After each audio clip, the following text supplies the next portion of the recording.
नमस्ते दोस्तों, मैं प्रिया चौहान स्वागत करती हूँ आप सभी का परीक्षा बिंदु के इस ऑनलाइन प्लेटफॉर्म पे। उम्मीद करती हूँ कि आप सभी हेल्दी होंगे, सेफ होंगे, अच्छे से पढ़ रहे होंगे। जैसा कि आप सभी को पता है कि हम आप लोगों के लिए लेके आने वाले थे आईसीटी के क्वेश्चंस और वही फर्स्ट यूनिट के हम कंप्लीट क्वेश्चंस आप लोगों के लिए लेके आए और शुरुआत करते हैं। सबसे पहला क्वेश्चन है, कौन सी सॉफ्टवेयर तकनीकी की विशेषता नहीं है? आपको विशेषता नहीं बताना है। देखिए, सॉफ्टवेयर तकनीकी को कोमल उपागम बोला जाता है, बिल्कुल सही है। इसे अनुदेशन तकनीकी भी कहते हैं, बिल्कुल सही है। इसको शैक्षिक तकनीकी प्रथम, इसे शैक्षिक तकनीकी प्रथम नहीं, इसे शैक्षिक तकनीकी द्वितीय कहा जाता है। क्या कहा जाता है इसे? इसे शैक्षिक तकनीकी द्वितीय कहा जाता है। इसका मुख्य आधार क्या है? मनोवैज्ञानिक है, बिल्कुल सही जवाब है। तो ये हो जाएगा इसका आंसर यानी कि सी। चलिए, अगले क्वेश्चन की बात करते हैं।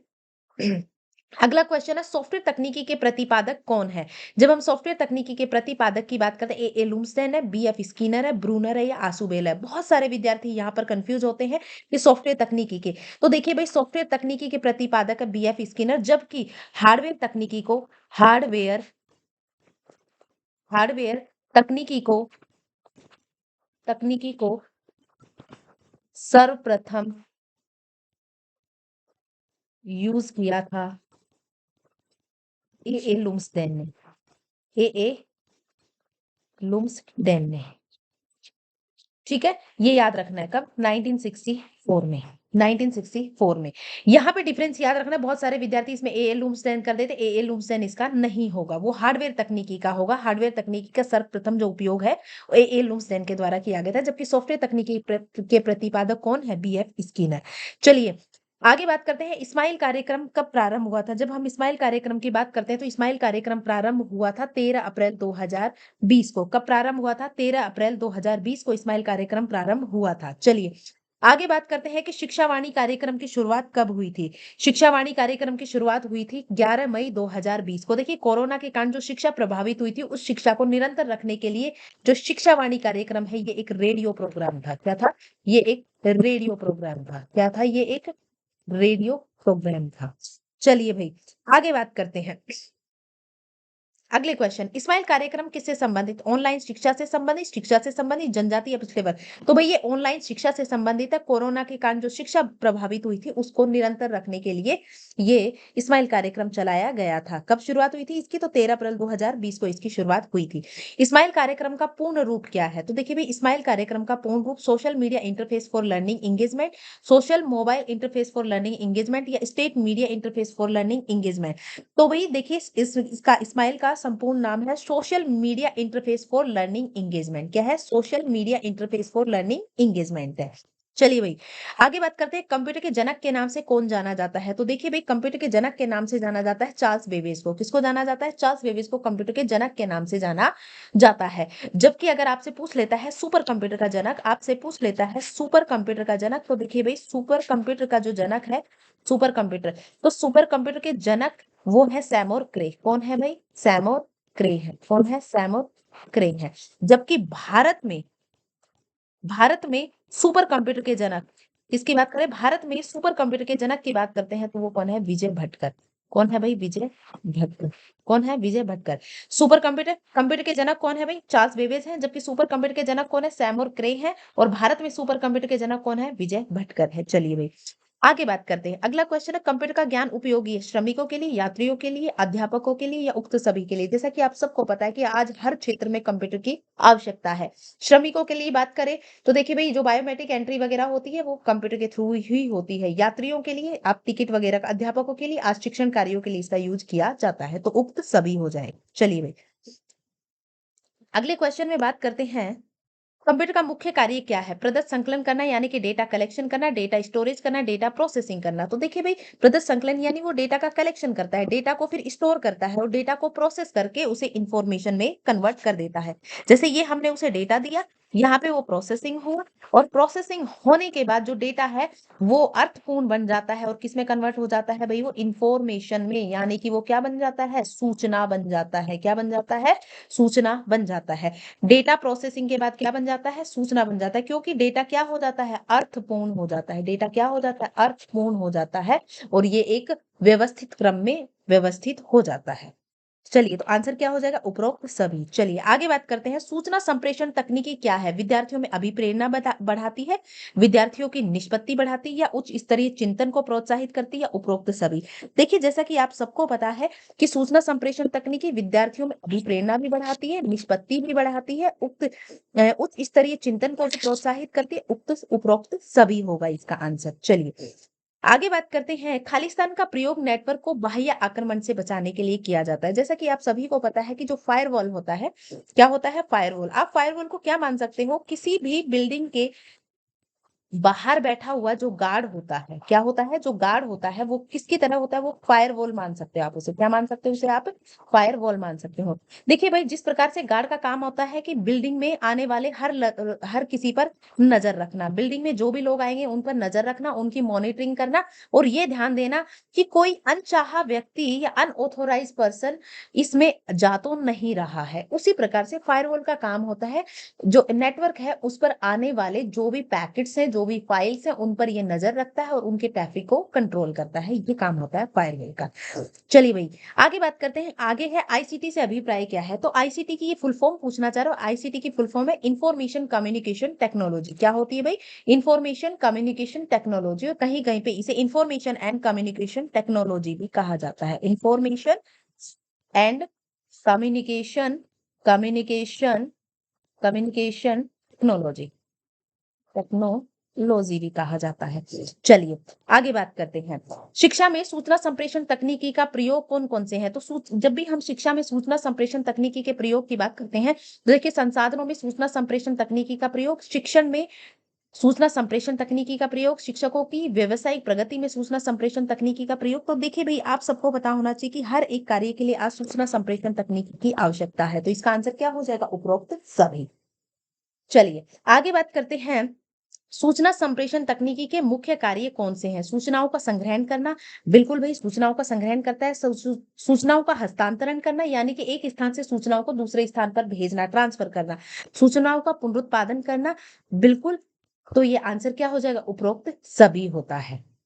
चलिए भाई आगे, शिक्षा तकनीकी का आविर्भाव किससे हुआ? आविर्भाव यानी कि ये शिक्षा में जो तकनीकी है, या वो ये पूछना चाह रहा है जो हार्डवेयर है, हार्डवेयर उपागम जो, किसकी बात कर रहा है? ये हार्डवेयर उपागम, यानी कि शिक्षा में जो तकनीकी का आविर्भाव हुआ है, यानी कि जो मशीन वगैरह का यूज है, जो डिवाइसेस का यूज है, यानी कि हार्डवेयर उपागम का जो आविर्भाव है वो किससे हुआ है? तो भाई वो हुआ है भौतिकी और इंजीनियरिंग से। किससे? भौतिकी और इंजीनियरिंग, क्योंकि फिजिक्स और इंजीनियरिंग के बिना कोई भी डिवाइस बनाना असंभव है। इसलिए किससे हुआ है? भौतिकी और इंजीनियरिंग से हुआ है।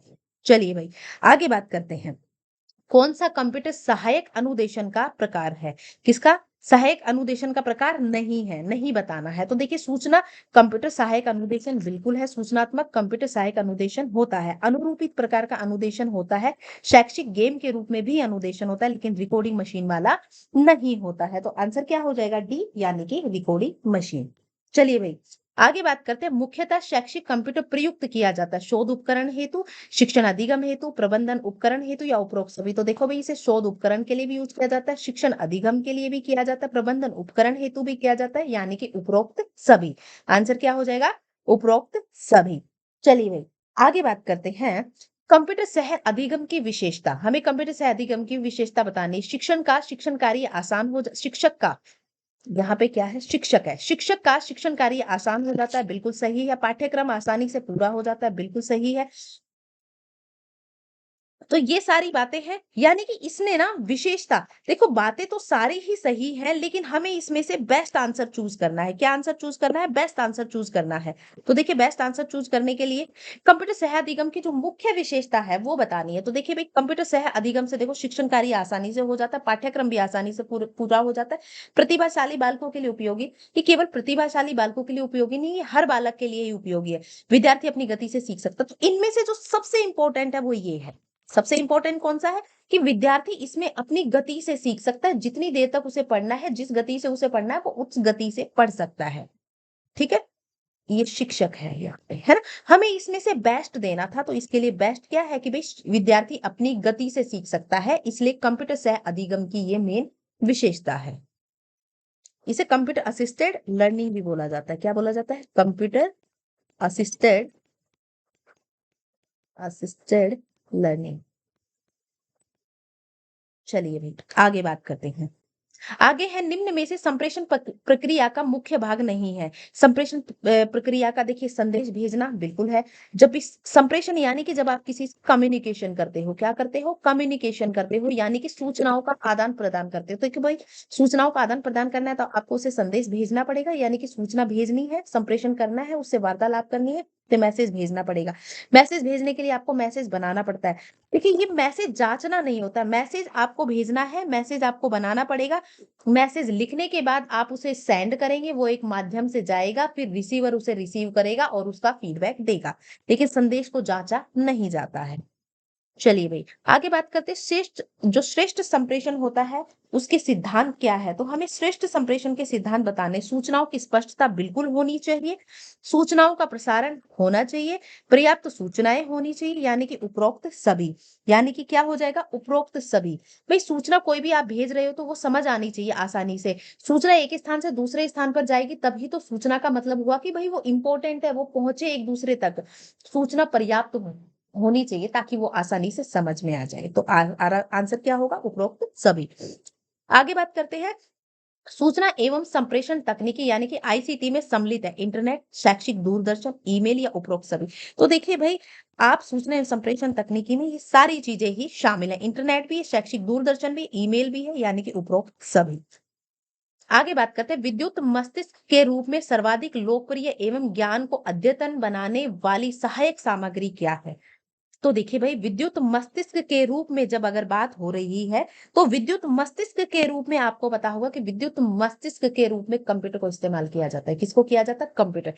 क्योंकि भाई ये एक इलेक्ट्रॉनिक डिवाइस है, यानी कि ये विद्युत से चलने वाली एक डिवाइस है और इसमें पहले से ही कुछ प्रोग्राम्स और सॉफ्टवेयर डाल दिए जाते हैं जिससे कि वो उन प्रोग्राम और उन सॉफ्टवेयर के अंदर जो जो चीजें आपने फीड की है उसके आधार पर वो कार्य करता है। इसलिए विद्युत मस्तिष्क के रूप में कौन कार्य करता है? कंप्यूटर कार्य करता है। चलिए आगे बात करते हैं। कंप्यूटर शिक्षक का स्थान ग्रहण कर शिक्षण प्रदान करने हेतु जो जटिल कार्य करता है वह है व्यवहार परिवर्तन करना, शिक्षण के लिए निर्णय लेना, शिक्षण प्रक्रिया को विभाजित करना या उपरोक्त सभी। तो देखिए भाई इसका आंसर हो जाएगा। देखिए इसमें इसका उद्देश्य होता है व्यवहार में परिवर्तन करना, शिक्षण के लिए निर्णय लेना, शिक्षण प्रक्रिया को विभाजित करना और उपरोक्त सभी।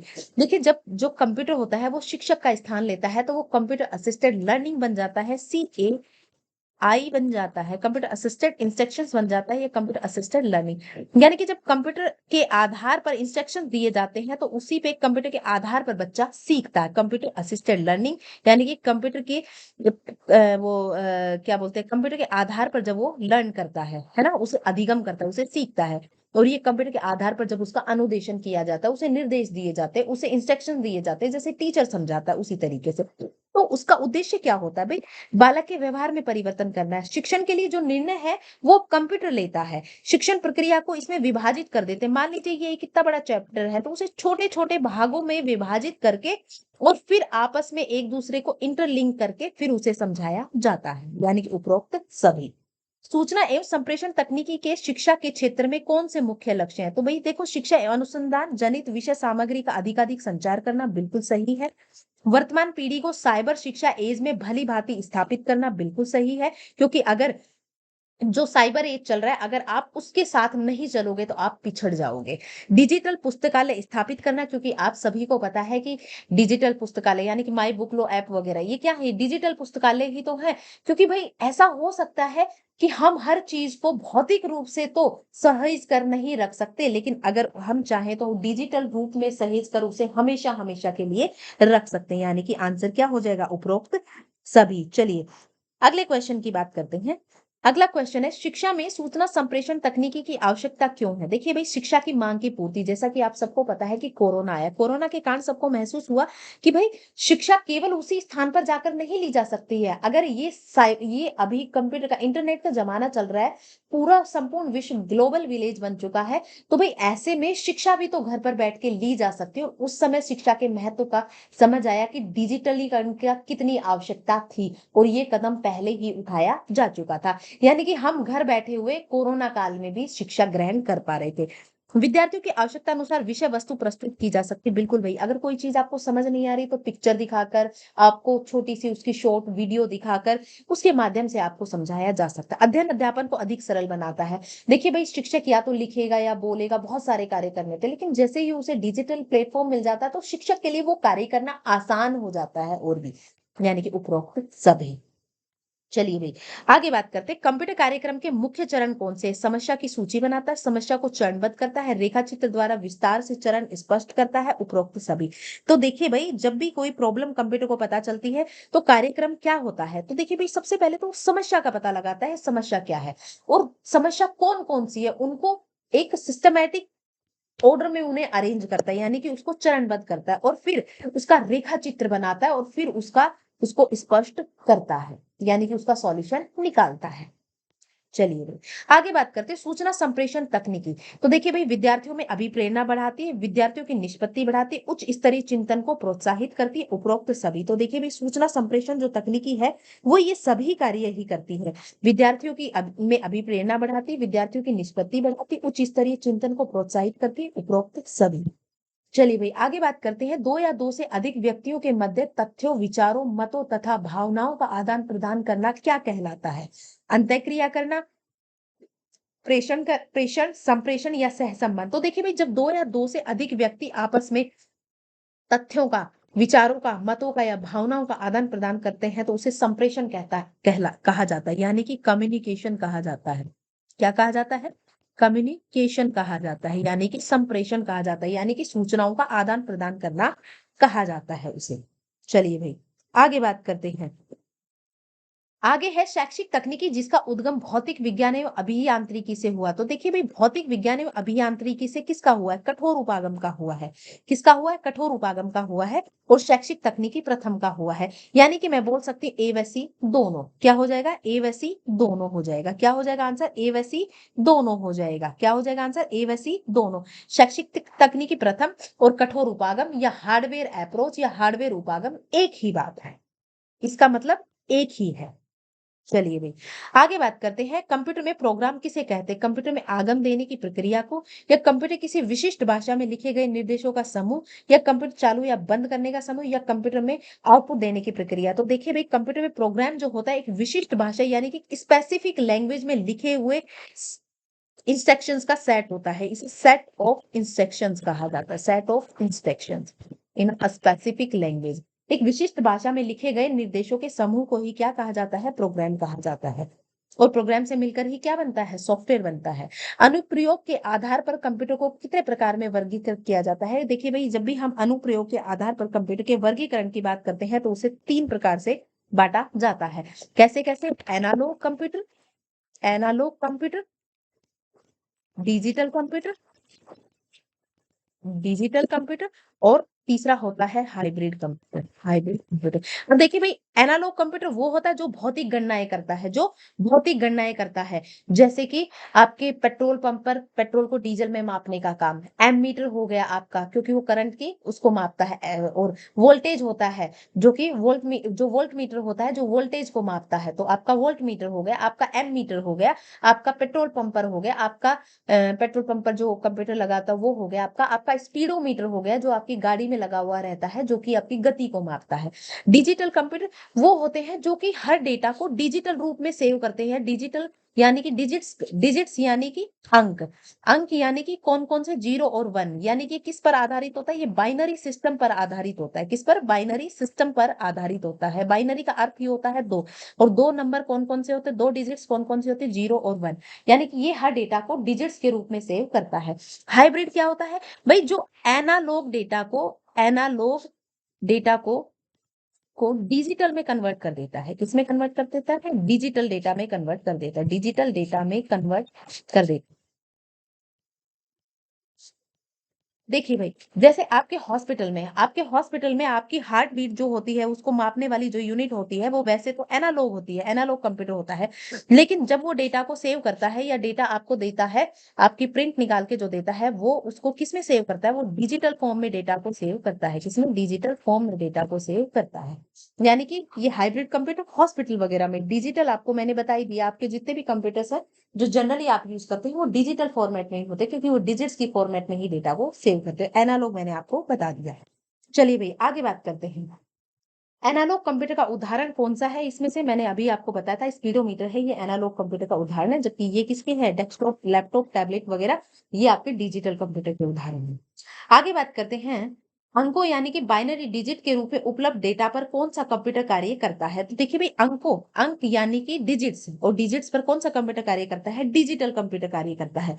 एनालॉग ये विद्युत मीटर और थर्मामीटर वगैरह ये क्या है? तो ये तो आपके भौतिक इकाई को मापने के होते हैं, और भौतिक इकाई को मापने वाले क्या कहलाते हैं? आपके एनालॉग कंप्यूटर कहलाते हैं। चलिए भाई आगे बात करते हैं, एनालॉग तथा डिजिटल दोनों कंप्यूटर के गुण रखने वाले या उनके समावेशन वाला जो कंप्यूटर होता है उसे क्या कहा जाता है? उसे हाइब्रिड कंप्यूटर कहा जाता है। क्या कहा जाता है? हाइब्रिड। मैं आपको पहले भी बता चुकी हूँ। आगे बात करते हैं, संप्रेषण प्रक्रिया के आवश्यक तत्व कौन कौन से हैं? तो देखिए भाई, स्रोत, संदेश, माध्यम, एनकोडिंग, डिकोडिंग, प्रतीक, विचार, उद्देश्य, संकेत, पृष्ठ पोषण, संग्रह, संदेश ग्रहणकर्ता और संदर्भ। तो देखिए भाई, संप्रेषण प्रक्रिया होती है उसमें ना कॉन्टेक्स्ट नहीं होता है कभी भी। क्या नहीं होता है? कॉन्टेक्स्ट नहीं होता। यानी कि स्रोत होता है जहां से आपने संदेश लिया है, भाई आपका सोर्स क्या है, फिर आपका संदेश है, संदेश भेजने के लिए आपको एक माध्यम चाहिए होगा। जब आपका संदेश जाता है तो वो एनकोड होके जाता है, यानी कि एनक्रिप्ट होके जाता है, यानी कि एक विशिष्ट कोड कोड भाषा में चेंज होके जाता है, और जब वो रिसीवर के पास पहुंचता है तो वो वो डिकोड हो जाता है ना? कोड में होना यानी कि डिकोडिंग, वो एनकोडिंग होना, और जब वो वापस उसी भाषा में बदलता है उसे डिकोड करना बोलते हैं। प्रतीक, हाँ, प्रतीक का इसमें यूज किया जाता है। विचार होते हैं, उद्देश्य होते हैं, संकेत होते हैं, बिल्कुल होता है। लेकिन पृष्ठ पोषण, संदेश ग्रहणकर्ता सब होता है, लेकिन उसमें कॉन्टेक्स्ट नहीं होता है। इसलिए आंसर क्या हो जाएगा? 1 2 3 हो जाएगा। चलिए भाई आगे बात करते हैं, कक्षा में जो परस्पर संवाद है उससे क्या उभर कर आना चाहिए? देखिए, जब भी कक्षा में परस्पर संवाद किया जाता है तो उसका उद्देश्य रहता है कि आपके विचार क्या है, आपका विचार उभर करके आना चाहिए, यही उसका उद्देश्य रहता है। आगे बात करते हैं, संप्रेषण के तुल्यकालिक माध्यम कौन से हैं? यानी कि संप्रेषण किस किस माध्यम से किया जा सकता है? चैटिंग से आप विचारों का आदान प्रदान कर सकते हैं, बिल्कुल कर सकते हैं। बात एक दूसरे तक पहुंचा सकते हैं, बिल्कुल पहुंचा सकते हैं। वीडियो कॉन्फ्रेंसिंग के माध्यम से बिल्कुल पहुंचा सकते हैं, टेली कॉन्फ्रेंसिंग के माध्यम से बिल्कुल पहुंचा सकते हैं, यानी कि उपरोक्त सभी। यानी कि ये आप मैसेज लिख कर, ये आप वीडियो कॉल करके, ये आप कॉल पे बात करके, हाँ, सभी माध्यम से पहुंचा सकते हैं। चलिए आगे बात करते हैं, कंप्यूटर एक शिक्षक की तरह कार्य करता है। खोज प्रणाली में, अनुकरण प्रणाली में, शिक्षक प्रणाली में, या अभ्यास एवं पुनर्अभ्यास प्रणाली में? तो आप सबको पता होना चाहिए, जो कंप्यूटर एक शिक्षक की तरह कार्य किसमें करता है? शिक्षक प्रणाली में ही करता है। किसमें करता है? शिक्षक प्रणाली में कंप्यूटर एक शिक्षक की तरह कार्य करता है। और जो शिक्षक होता है वो क्या बन जाता है? जो शिक्षक होता है, शिक्षक वो सुविधा प्रदाता बन जाता है। क्या बन जाता है? सुविधा प्रदाता। सुविधा प्रदाता यानी कि सर्विस प्रोवाइडर। अब आप कहेंगे सर्विस प्रोवाइडर क्या होता है? तो देखिए भाई, जो कंप्यूटर होता है वो आपको पढ़ा तो सकता है, यानी कि जो उसके अंदर जितना डेटा फीड किया है वो आपको दे सकता है, लेकिन उसे डेटा कौन प्रोवाइड करेगा, उसे स्टडी मटेरियल कौन प्रोवाइड करेगा? तो वो शिक्षक ही प्रदान करता है। आपका सिलेबस कौन डिजाइन करता है? वो शिक्षक ही डिजाइन करता है। शिक्षक डिजाइन करके उसे प्रोग्राम में डाल देता है, और प्रोग्राम के माध्यम से कंप्यूटर आपको शिक्षक की तरह पढ़ा देता है, यानी कि आप तक वो डेटा पहुंचा देता है। लेकिन वो जो डेटा है वो किसने प्रदान किया है? तो वो शिक्षक ने प्रदान किया, इसलिए शिक्षक यहाँ पर सुविधा प्रदाता के रूप में रहता है, जबकि जो कंप्यूटर होता है वो शिक्षक की तरह कार्य करता है। चलिए भाई आगे बात करते हैं, कंप्यूटर सहायक अनुदेशन के लिए जिस विशेषज्ञ की आवश्यकता है वह क्या है? कंप्यूटर अभियंता, कार्यक्रम लेखक, व्यवस्था संचालक, या कंप्यूटर चालक? तो देखिए भाई, कंप्यूटर चलाने के लिए हमेशा एक कंप्यूटर अभियंता की आवश्यकता होती है। किसकी आवश्यकता होती है? कंप्यूटर अभियंता की आवश्यकता होती है। चलिए आगे बात करते हैं, संकेत संप्रेषण के साधन है। मुख्य संकेतों में हम सम्मिलित कर सकते हैं बोले गए शब्द, चिन्ह, हाव भाव, या उपरोक्त सभी। तो देखिए, जब भी हम बात करते हैं यानी कि हम कम्युनिकेशन करते हैं, संप्रेषण करते हैं, तो संप्रेषण में हम क्या कर सकते हैं भाई? हम अपने शब्द तो शामिल करते ही हैं, उसके साथ साथ हम चिन्ह भी शामिल करते हैं, हम अपने हाव भाव। आप आजकल अगर मुझे चैटिंग के थ्रू करना है तो मैं विभिन्न प्रकार की इमोजीज भेज सकती हूँ, मैं विभिन्न प्रकार के सिंबल्स भेज सकती हूँ, चिन्ह भेज सकती हूँ। अगर मुझे बात करनी है वीडियो कॉन्फ्रेंसिंग के माध्यम से तो मेरे हाव भाव वैसे भी सामने से दिख जाएंगे, है ना? तो ये सब हम संप्रेषण के माध्यम से अपने बोले गए शब्द, अपने चिन्ह, अपने हाव-भाव सभी का आदान-प्रदान करते हैं, सभी उस तक पहुँचाते हैं। चलिए भाई, आगे बात करते हैं संप्रेषण प्रक्रिया का मॉडल कौन-सा है? संदेश वाहक होता है, माध्यम होता है, संदेश प्राप्त करता है। संदेश वाहक यानी कि संदेश भेजने वाला, संदेश वाहक यानी कि संदेश भेजने वाला।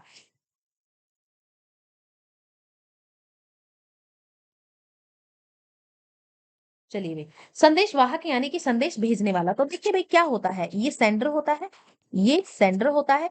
देखिए सेंडर यानी कि संदेश भेजने वाला, संदेश भेजने वाला, संदेश भेजने वाला, भेजने वाला। इसे संप्रेषी भी बोला जाता है। अब देखिए प्रेषी, प्रेषक भी बोला जाता है ना, प्रेषक। क्या बोला जाता है? प्रेषक भी बोला जाता है, यानी कि संदेश भेजने वाला।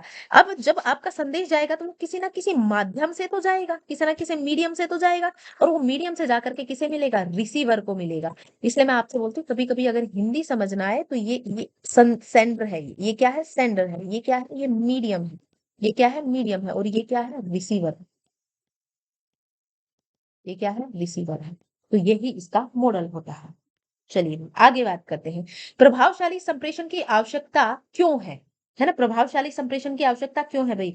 प्रभावशाली शिक्षण के लिए, विद्यार्थी द्वारा विषय सामग्री स्पष्ट हो सके, एक दूसरे को समझ सके, उपरोक्त सभी। तो देखिए भाई जब भी सब प्रभावशाली संप्रेषण किया जाता है, यानी कि अच्छा गुड कम्युनिकेशन क्या होता है, ताकि आपका प्रभावशाली शिक्षण हो सके। देखिए जब तक कोई शिक्षक अच्छे से आपसे बातचीत नहीं कर पाएगा, अपने बातों को, अपने विचारों को आप तक नहीं पहुंचा पाएगा, आपके विचारों को नहीं समझ सकता है, तब तक वो प्रभावशाली तरीके से आपको नहीं पढ़ा पाएगा।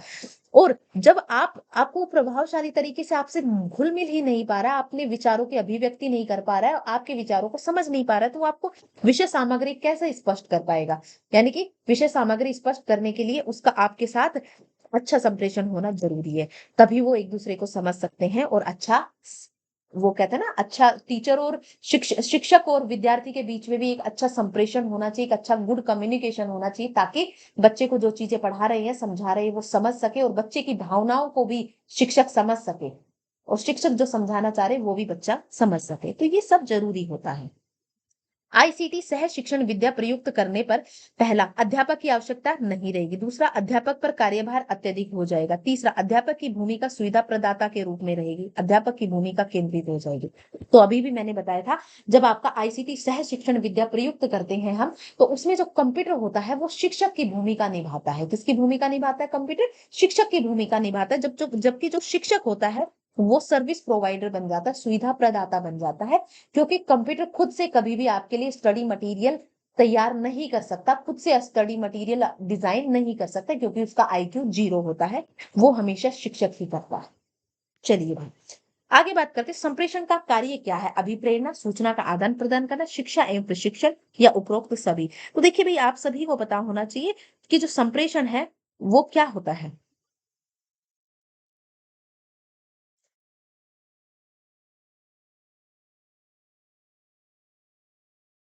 तो देखिए भाई उसने ये नहीं पूछा कि संप्रेषण क्या है। अगर वो पूछता संप्रेषण क्या है, तो भाई संप्रेषण होता है सूचनाओं का आदान प्रदान करना, लेकिन संप्रेषण का कार्य क्या है? देखिए भाई संप्रेषण का कार्य होता है आप में अभिप्रेरणा बढ़ाना, सूचनाओं का आदान प्रदान करना, शिक्षा एवं प्रशिक्षण देना, ठीक है, और उपरोक्त सभी। अगर वो बोलता कि संप्रेषण क्या है, अगर वो पूछता संप्रेषण क्या है, तो संप्रेषण क्या है में आप क्या बताते? सूचनाओं का आदान प्रदान। क्या बताते आप? सूचना का आदान प्रदान करना, आदान प्रदान करना।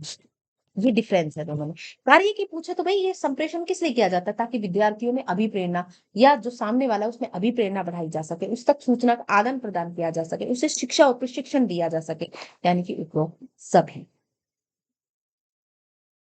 चलिए आगे बात करते हैं, कंप्यूटर सहायक अनुदेशन क्या कहलाता है, यानी कंप्यूटर असिस्टेड लर्निंग क्या कहलाता है? ये कंप्यूटर असिस्टेड या एडेड लर्निंग, असिस्टेड अनुदेशन यानी कि इंस्ट्रक्शन है। कंप्यूटर असिस्टेड इंस्ट्रक्शन यानी कि कंप्यूटर की सहायता से अनुदेशन करना, निर्देश देना, या कंप्यूटर की सहायता से पढ़ाना, क्या कहलाता है? Electronic brain, electronic memory, electric book, या इलेक्ट्रॉनिक जर्नल। तो भैया इलेक्ट्रॉनिक ब्रेन कहलाता है। क्या कहलाता है? इलेक्ट्रॉनिक ब्रेन कहलाता है, क्योंकि इसके अंदर ये एक विद्युत से चलने वाली डिवाइस होती है। इसके अंदर पहले से प्रोग्राम फीड कर दिए जाते हैं, और जिस प्रकार से हमारा दिमाग है वो पुरानी पुरानी चीजें जो उसे याद रहती है और उसके आधार पर वो बहुत सारे कार्य करता है, इसी प्रकार से कंप्यूटर जो होता है उसके अंदर प्रोग्राम होते हैं, उनके आधार पर वो कार्य करता है, यानी कि इसे इलेक्ट्रॉनिक ब्रेन कहा जा सकता है, यानी कि विद्युत से चलने वाला मस्तिष्क होता है। चलिए भाई आगे बात करते हैं, संप्रेषण की प्रकृति क्या है? सूचनाएं प्रदान करने की, कक्षा कक्ष में विचार विमर्श करने की, दत्त कार्य करने की, या नोट्स लेने की। तो देखिए भाई, संप्रेषण की प्रकृति हमेशा होती है सूचना प्रदान करने की। क्या होती है? सूचना प्रदान करने की होती है। क्या होती है भाई? सूचना प्रदान करने की होती है। चलिए आगे बात करते हैं। देखिए हमारा उद्देश्य है कि एग्जाम टाइम में आपका टाइम जीरो टाइम वेस्ट करके आपको ज्यादा से ज्यादा मैटर प्रदान किया जाए। आगे बात करते हैं, कक्षा कक्ष में संप्रेषण के विभिन्न स्वरूप कौन से हैं? लिखित, मौखिक, सांकेतिक या उपरोक्त सभी। तो देखिए भैया आपको पता है कक्षा कक्ष में संप्रेषण लिखित भी होता है, मौखिक भी होता है, सांकेतिक भी होता है, उपरोक्त सभी होते हैं। देखिए लिखित शिक्षक आपको लिख करके समझाता है, मौखिक यानी कि शिक्षक आपको बोल करके भी समझाता है, सांकेतिक यानी कि कुछ कुछ चीजों के इशारे करके भी शिक्षक अपने हाथों से इशारे करके भी आपको बताता है। तो हमेशा संप्रेषण कैसा होता है? संप्रेषण लिखित, मौखिक और सांकेतिक तीनों माध्यम में होता है। विद्यार्थियों में संप्रेषण का अभिप्राय है उन्हें कार्य करने हेतु कहना, विचारों का आदान प्रदान करना, उन्हें निर्देश देना या उन्हें अपने विचारों से सूचित करना। तो देखिए भाई, जब भी विद्यार्थियों से विद्यार्थियों में जो संप्रेषण होता है उसका मतलब होता है विचारों का आदान प्रदान करना, है ना। विद्यार्थियों के साथ संप्रेषण करना क्या होता है? विद्यार्थियों के विचार जानना और खुद के विचारों में देना, यानी कि विचारों का आदान प्रदान करना, ताकि बालक की उत्सुकता भी जानी जा सके, बालक उस चीज के बारे में क्या सोचता हो, शिक्षक अपने विचार बता सके कि भाई ये चीज ऐसे है। चलिए भाई आगे बात करते हैं, शैक्षिक तकनीकी तृतीय को किस और नाम से भी जाना जाता है? प्रणाली विश्लेषण, हार्डवेयर उपागम, सॉफ्टवेयर उपागम, या इनमें से कोई नहीं। तो देखिए भाई, ये होती है हार्डवेयर उपागम, ये होती है शैक्षिक तकनीकी प्रथम। इसे क्या कहा जाता है? शैक्षिक तकनीकी प्रथम। इसे कहा जाता है शैक्षिक तकनीकी तकनीकी द्वितीय। क्या कहा जाता है? शैक्षिक तकनीकी द्वितीय। और इसे कहा जाता है शैक्षिक तकनीकी तृतीय। शैक्षिक तकनीकी तृतीय क्या कहा जाता है? शैक्षिक तकनीकी तृतीय। और इसे प्रणाली विश्लेषण भी कहा जाता है, इसे प्रणाली उपागम भी कहा जाता है, सिस्टम एनालिसिस भी कहा जाता है, सिस्टम अप्रोच भी कहा जाता है। और ये होती है प्रणाली विश्लेषण या प्रणाली उपागम।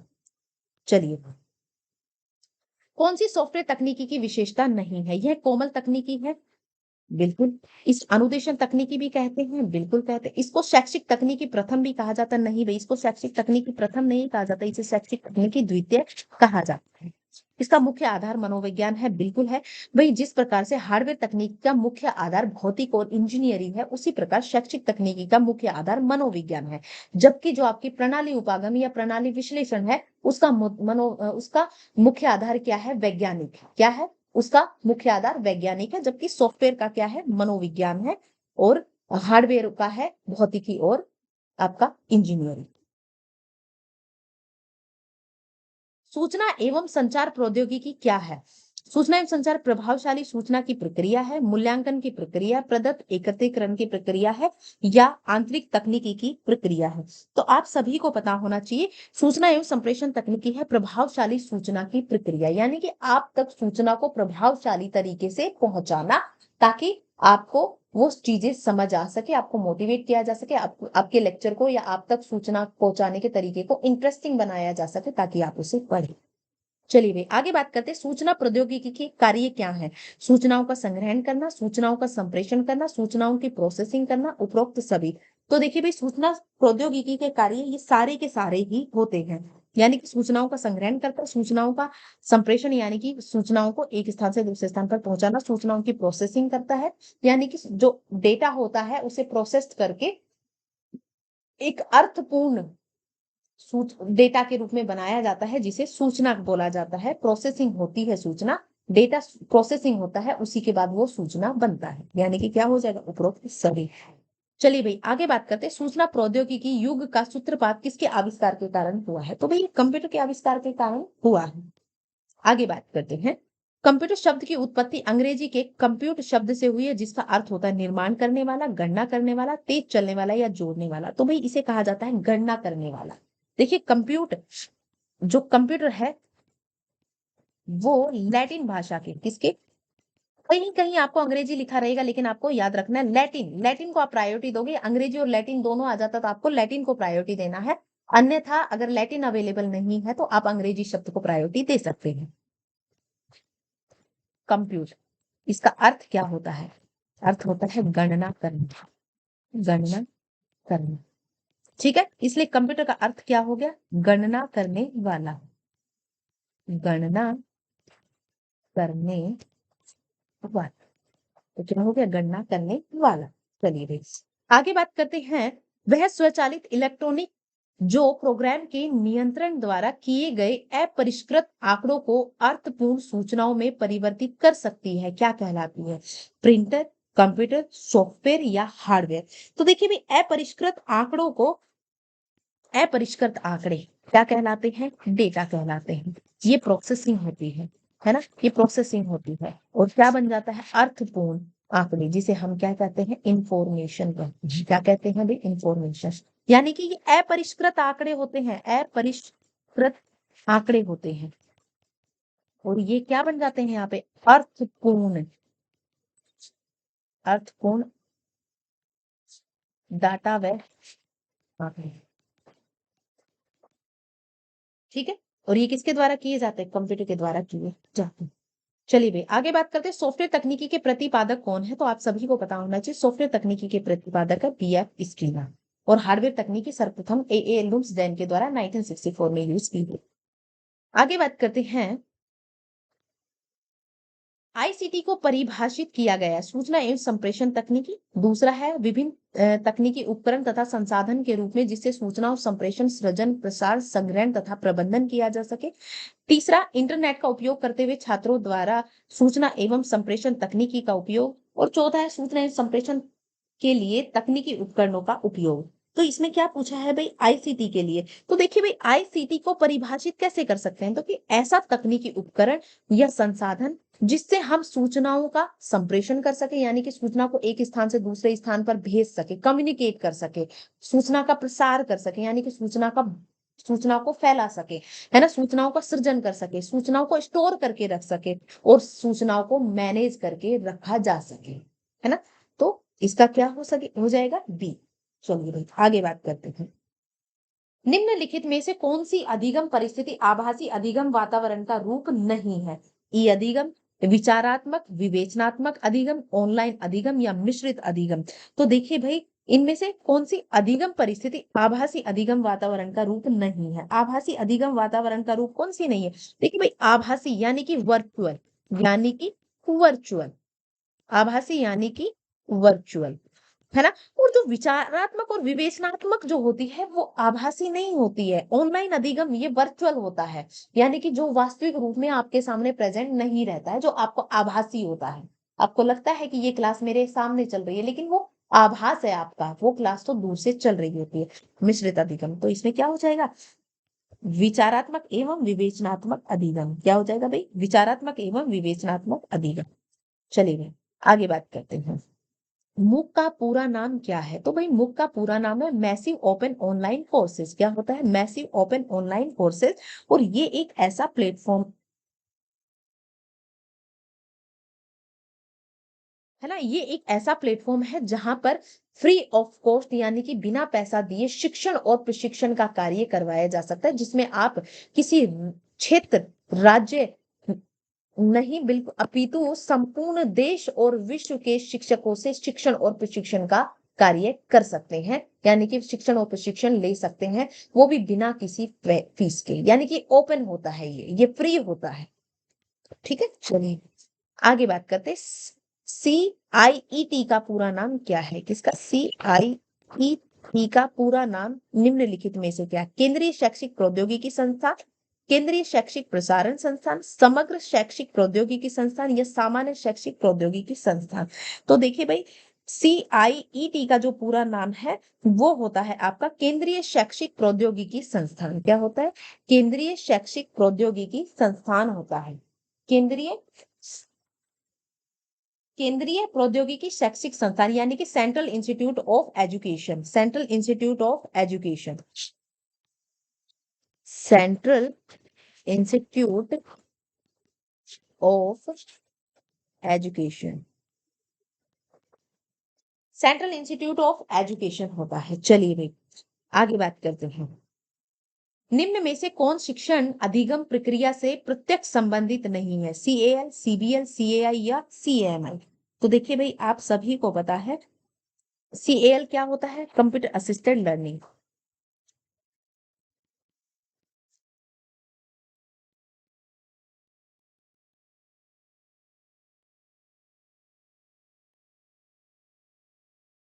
कंप्यूटर असिस्टेड लर्निंग, ये CI। CAI क्या होता है? Computer assisted instructions. और CMI कंप्यूटर मैनेज इंस्ट्रक्शंस। और ये नहीं होता है, यानी कि ये भी होता है। ठीक है, चलिए आगे बात करते हैं। निम्न में से कौन सा ICT का पाठ्य सहगामी उपयोग है? शिक्षकों का वेतनमान तैयार करना, स्कूल पत्रिका का प्रकाशन करना, परिणाम व रिपोर्ट बनाना या पाठ्य योजना तैयार करना। तो देखिए, ICT का पाठ्यक्रम सहगामी, तो भाई वो स्कूल पत्रिका प्रकाशन करना, यानी कि सूचनाओं का प्रसारण करना, है ना। ICT का मतलब ही क्या होता है? सूचना। और सूचना किसके माध्यम से? स्कूल पत्रिका प्रकाशन के माध्यम से। तो ये ICT का ही उपयोग। ठीक है, चलिए भाई आगे बात करते हैं। मैसिव ओपन ऑनलाइन कोर्सेज के लिए भारतीय माध्यम है स्वयं, ब्लैक बोर्ड, मूडल या एडेक्स। तो देखिए भाई, अगर इसकी बात की जाए तो भारतीय माध्यम कौन सा है? भारतीय माध्यम है स्वयं। कौन सा है? स्वयं। स्वयं भारतीय माध्यम है। किसका? मूक का। किसका? मूक का।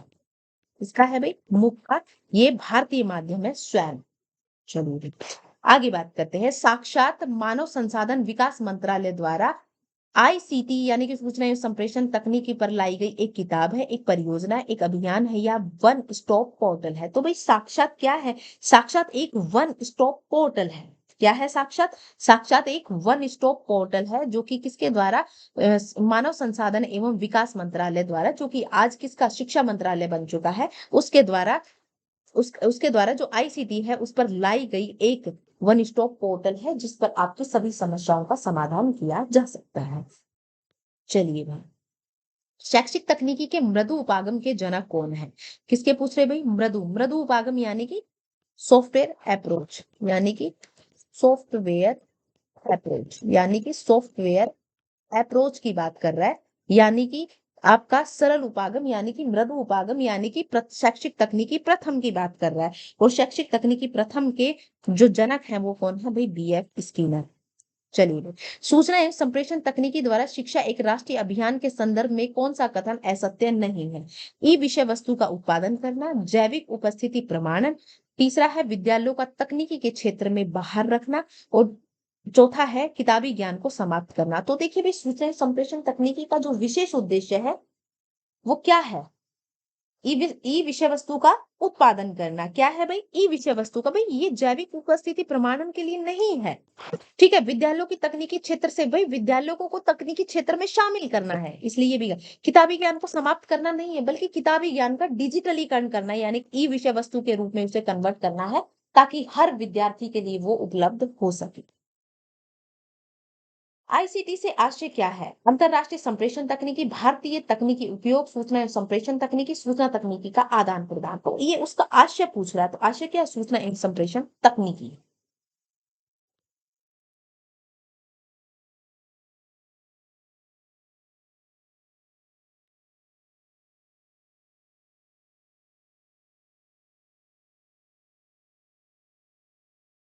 चलिए, ICT का उपयोग किया जाता है प्रदत्त विश्लेषण में, प्रदत्तों की व्याख्या में, सूचना एकत्रीकरण में या उपरोक्त सभी में। तो देखिए भाई, आपको पता है ICT का प्रदत्त विश्लेषण में भी किया जाता है, जो प्रदत्त वो है उसकी व्याख्या करने में भी, सूचना का एकत्रीकरण करने में भी, और उपरोक्त सभी में, है ना। उसका एनालिसिस भी करता है, उसको एक्सप्लेन भी करता है, उसकी व्याख्या भी रखता है, उसको एकत्र करके उसका कलेक्शन भी करता है ना। उसका उपरोक्त सभी हो जाए। मुख्यतः शैक्षिक कंप्यूटर प्रयुक्त किया जाता है शोध उपकरण के लिए, शिक्षक अधिगम के लिए, प्रबंधन उपकरण के लिए या उपरोक्त सभी के लिए।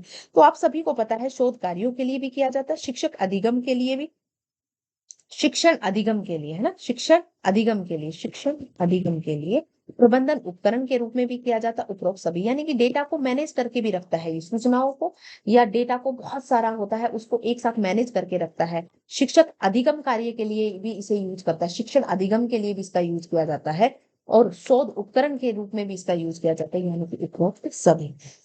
तो उम्मीद करती हूँ कि मैंने कम से कम समय में आपको ज़्यादा से ज़्यादा क्वेश्चन यहाँ पे प्रदान करने की कोशिश की है। मेरा उद्देश्य यही है कि आपको ज़्यादा से ज़्यादा क्वेश्चंस मैं ला सकूँ। अगर ये सेशन आपको अच्छा लगा तो इसे ज़्यादा से ज़्यादा लाइक एंड शेयर करें, ताकि मुझे इससे मोटिवेशन मिले और मैं आप लोगों के लिए और भी बहुत सारे क्वेश्चन, ताकि आपके एग्जाम के पॉइंट ऑफ व्यू से कोई भी चीजें ना छूटे और कम से कम समय में आपको ज़्यादा से ज़्यादा मैं मैटर प्रदान कर सकूँ। तो आज के लिए इतना ही। Thank you class. बाकी की बातें करेंगे नेक्स्ट सेशन में। तब तक इसे लाइक, शेयर एंड सब्सक्राइब करते रहें।